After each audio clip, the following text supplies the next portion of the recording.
Rebonsoir à tous les supporters parisiens, c'est John McCain. Alors, je veux te dire, j'en pense quoi de ce match? Et toi, dis-moi dans le commentaire, supporter parisien, qu'est-ce que tu as pensé de ce match? Petite parenthèse, t'as vu ma petite tour Eiffel que j'ai acheté le 22 juillet pour mon anniversaire? 20 €, elle est très belle. Avec le petit logo de Paris, pour faire la petite décoration, qu'on parle du match du PSG, qu'on parle de l'actualité du Paris Saint-Germain, qu'on fait des débriefs à la fin du match du PSG. Voilà, je trouve que c'est joli, moi, je pour une petite vidéo. Voilà.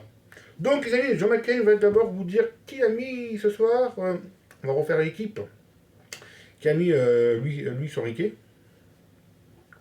Donc, Luis Enrique a mis le gardien Chevalier, l'ancien gardien lillois, qui avait encore un superbe match. Il a mis Lucas Hernandez, Hakimi, capitaine.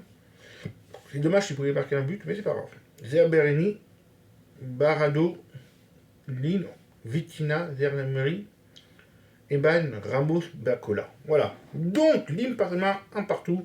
Les amis, euh, on a et un partout, oui. On a attendu 66 minutes de jeu pour marquer un but. Donc, je me rappelle, je reste dedans avec mon deuxième portable. Tu peux voir un peu les infos qu'on a fait.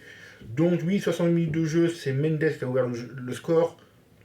Comme par hasard, j'étais choqué. C'est le petit frère de Kylian Mbappé qui est dans les tribunes avec son père. C'est Ethan Mbappé qui nous a mis le but à la 85 minutes de jeu. Mais bon, c'est comme ça.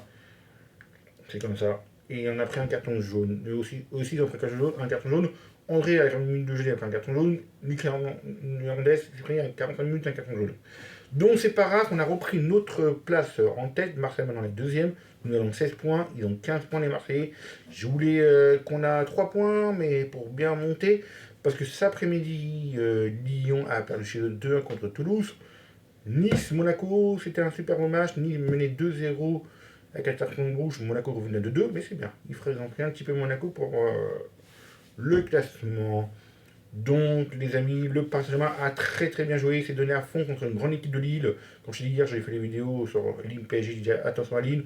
Quand j'ai fait la compo aussi aujourd'hui. Donc, Luis Enrique a fait une bonne équipe. Costaud, ils sont battus, ils sont bien défendus, bien attaqués. Lille a super bien joué aussi.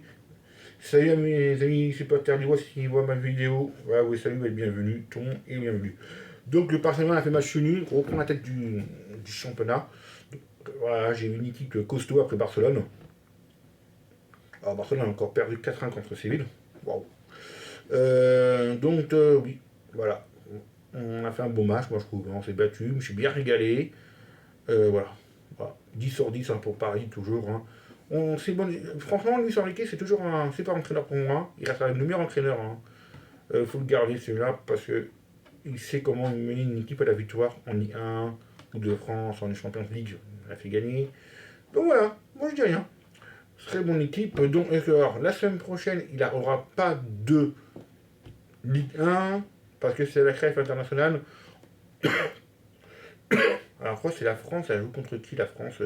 On joue vendredi, mais on joue. Alors, attendez. Mais on joue vendredi l'équipe de France.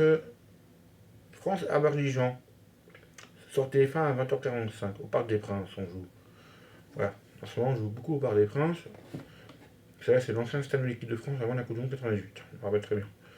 Donc voilà. Donc, les amis, match nul, on reprend la tête du championnat. Voilà. Super. Et c'est bien que Toulouse a freiné Lyon. Voilà. J'ai rien contre Lyon. Mais c'est pour. Voilà.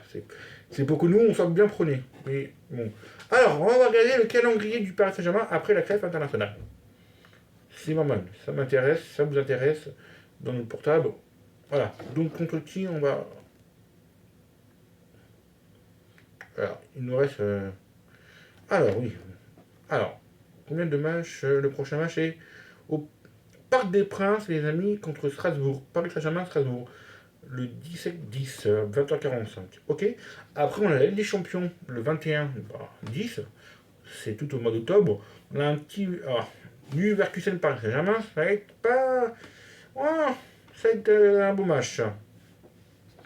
Brest-Paris, le 25-10. Et Lorient Paris Saint-Germain. Voilà. Au mois d'octobre, on a donc un Paris-Strasbourg après la trêve au Parc des Princes, Ligue des Champions, Leverkusen, Paris Saint-Germain, Brest, PSG et Lorient, Paris. Bon, bah ça va. Alors, c'est vrai que Strasbourg est troisième du championnat, les amis. Ils ont écrasé Amiens 5-0. Ouais, alors, 5-0. Le petit classement, on va faire ensemble. Bon, Paris Saint-Germain, c'est premier, 5 victoires. On a 5 victoires, un nul, une défaite, les amis. On a marqué déjà 13 buts et 5 encaissés. C'est pas mal. On a 16 points, Marseille deuxième avec 15 points. Strasbourg, ils ont 15 points. Attention, ils sont troisième. Lyon a marqué cette défaite, ils ont 15 points. Monaco, cinquième, 13 points. Ils ont fallu voir, alors ils pouvaient, hein. Ils pouvaient être premier ou deuxième, hein. Alors s'ils gagnaient, ils sont premiers. Avec une match nul qu'on a fait. Bon, les amis, c'était Jean Macken. Merci d'avoir regardé ce débrief entre Lille et Paris Saint-Germain. J'espère qu'on va rester en tête. Et nous, on se donne rendez-vous pour l'équipe de France à Abidjan, vendredi. Et on va se donner rendez-vous le 10 octobre. Paris-Strasbourg, par des Princes, les amis. Allez, Paris, ici c'est Paris. On soutient tout le monde, l'équipe.